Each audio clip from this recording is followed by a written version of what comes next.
Mortgage demand increases, interest rates decrease.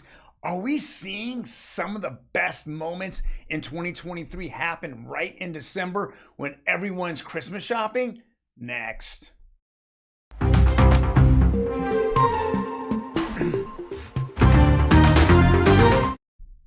Yes, it's pretty crazy what's going on right now, but we saw again, as in 2022, now in 2023, everything peaks out in the beginning of November, and then it just slides as we go through Christmas and into the first quarter of both this year and next year, I should say.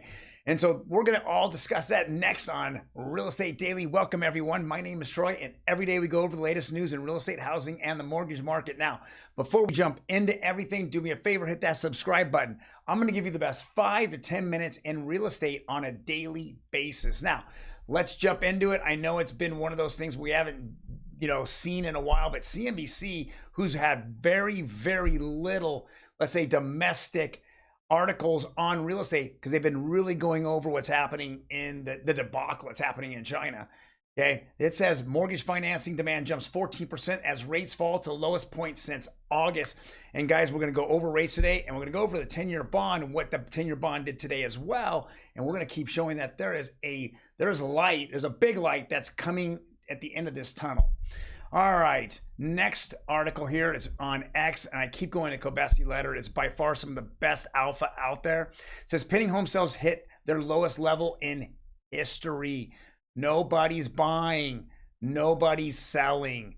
We went over earlier this week. We are at the lows of the lows in the last 30, 40 years, and then pending sales are even lower. We saw that actual home pricing went up nationwide over 3%. And so it's not like there's all this glutton of inventory. We don't have a glutton of inventory. So let's go read over this. In October, U.S. pending sales fell 1.5%, putting sales down 6.6% over the last year. It also marks a 23rd straight decline in U.S. pending home sales. That's crazy. That is crazy. To put this in perspective, pending home sales are more than 10% below what were in 2010. And we know in 2010 was the bear flu, and the bear flu kind of shut the economy completely down. And we're below that. Think about that. That is crazy. So it says they're also 3% below the pandemic low of the global economy was locked down as mortgage demand mortgage demand is at its lowest level since 1994. This is crazy numbers. I mean, you see that. Look at that drop off on pending. I mean, I have to go look at my head right here, right? Boom, it is lower. This is the bear flu right here, but look at it going all the way across. It's never been there. This is 2000 right here, 2001, 2002, there's 2010. Okay, there's 2020. Man, we are seeing some of the lowest amount of homes on the market as well as gone pending. All right, let's jump into the housing wire. This says mortgage market has just had its strongest week in months. Purchase applications rose 35% from prior weeks. So we're having two things that are happening right here that really are encouraging. It's not so much that rates are going down. Is anyone still really buying homes? Well, let's go take a look at it. We just saw refinances go up 14%, and now we're seeing mortgage applications go up 35%. So people are preparing themselves to get a home. That is exactly what's going on. And typically and traditionally, this is the slowest, time of the year.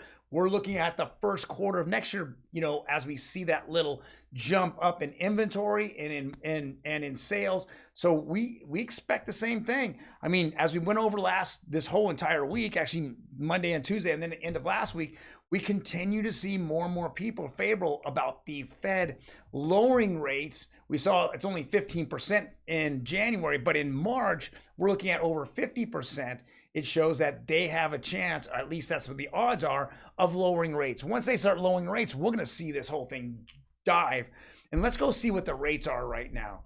Well, holy moly. We just saw for the first time in months and months that the conventional has now dropped. It went down 7 basis points to 6.99.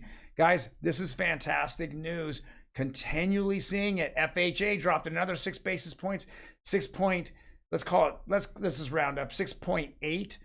on their interest rates, they keep going down. And this is fantastic news for the market, and especially heading into next year. I know, let's go see what the bond market did today. Oh, bond market. So yesterday it was 4.16. Now it's at 4.12, a slight drop. But again, it's a drop. Now, like I said yesterday, I don't see the bond market going under 4% this year. So with that being said, I think that rates are going to pretty much be where they're at, maybe even bump up just a little bit, but it doesn't really matter because this is the slow season. What really matters is when we see the job's going to come out on Friday, and then we're going to see CPI, and actually the Fed meet next week, and then it's the first print, in 2024 from this Christmas. Wow, that's going to be big, and that's going to really determine the direction of the Fed's going to have for most of next year.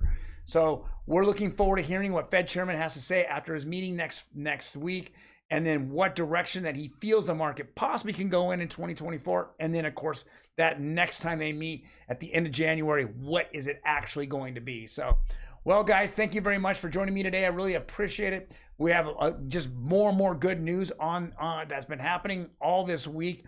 I expect it to continue, maybe slow down a little bit, not as aggressive. Oh, let's go. While we were here, we just saw that the 10-year bond just went down another basis point. So from 4.12 is now 0.411. Crazy. People are really banking on the Fed really lowering rates sometime very early next year. So, well, guys, thank you very much. You guys have a fantastic day. I will see you tomorrow.